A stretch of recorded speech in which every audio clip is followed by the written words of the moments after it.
ഇത് അറിയാത്തവർക്ക് വേണ്ടിയാണ്. അത് പലർക്കും അറിയില്ല. വാഹനം ഓടിച്ച് തുടങ്ങുന്നവർക്ക് പലർക്കും അറിയത്തില്ല ഡീസൽ ടാങ്ക് അല്ലെ പെട്രോൾ ടാങ്കിന്റെ എവിടെയാണ് നോബ് തുറക്കാന്നുള്ളത്. ഇത് കണ്ടു, നിങ്ങളെ ഈ ഒരു സീറ്റിന്റെ ഈ ഒരു ഭാഗത്താണ്, പല വാഹനത്തിന്റെ ഈ ഒരു ഭാഗത്താണ്, ഈ ഭാഗത്തായിട്ട് നിങ്ങളുടെ സീറ്റിന്റെ താഴെ ഭാഗത്തായിട്ട് ഈ മൂലയ്ക്കായിട്ട് നിങ്ങൾ നോക്കണം. കണ്ടില്ലേ, ഈ മൂലയ്ക്കകത്ത് കാണും. ഇതുണ്ട്, ഇത് ഇങ്ങനെ ഒരു പടമുണ്ട്. ഇതാണ് നമ്മുടെ പെട്രോൾ ടാങ്കിന്റെ ഇത് തുറക്കുക. ഇത് മുകളിലേക്ക് ഇങ്ങനെ പ്രസ് മുകളിലോട്ട് എടുത്തു കഴിഞ്ഞാൽ ഇത് നമുക്ക് ഡീസൽ ടാങ്ക് തുറക്കാം. അതേപോലെ തന്നെ ഇതിന്റെ ഇപ്പുറത്തിരിക്കുന്നതാണ് നമ്മുടെ ബാക്കിലെ ഡിക്കിയുടെയാണ് ഈ ഒരു സംഭവം. ഇതല്ലേ, ബാക്കിലെ ഡിക്കി തുറക്കണമെങ്കിൽ ഈ ഒരു ഭാഗത്താണ്.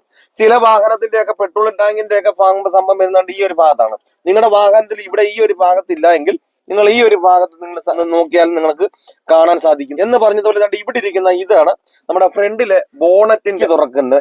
ഇതാണ് നമ്മളിങ്ങനെ ഈ ഒരു രീതിയിൽ ഇങ്ങനെ വലിച്ചു കഴിഞ്ഞാൽ അത് ആ ഡിക്കി അവിടെ തുറക്കും. പിന്നെ നമ്മൾ അവിടെ വന്നേച്ച് നിങ്ങളിങ്ങനെ മുകളിലേക്ക് ഒന്ന് പൊക്കി ഈ സെന്റർ ഭാഗത്ത് നിന്നുകൊണ്ട് ഇങ്ങനെ ഈ കൈ കൊണ്ട് ഇങ്ങനെ ഒന്ന് തട്ടിക്കഴിഞ്ഞാൽ ഇവിടെ ഒരു ക്ലിപ്പ് ഉണ്ട്. ഈ ക്ലിപ്പിലാണ് ഇങ്ങനെ നിങ്ങൾ ഈ വിരലിട്ടിട്ട് ഇങ്ങനെ ഒന്ന് ക്ലിപ്പിൽ ഒന്ന് പൊക്കി കഴിഞ്ഞാൽ നമുക്ക് ഇങ്ങനെ കൃത്യമായിട്ട് തുറക്കാം. അപ്പൊ ഇതുണ്ടല്ലേ, അപ്പൊ ഇവിടെ ഒരു ഗ്യാപ്പിൽ ഈ ഒരു സെന്ററിൽ കിടക്കുന്നതുകൊണ്ടാണ് ഇങ്ങനെ ഈ ഒരു തുറന്നു വരാത്തത്. ഇത് ഇങ്ങനെ വന്നാൽ മാത്രമേ എന്ത് ചെയ്തുള്ളൂ, ഇത് കൃത്യമായിട്ട് തുറക്കാൻ കഴിയുള്ളൂ.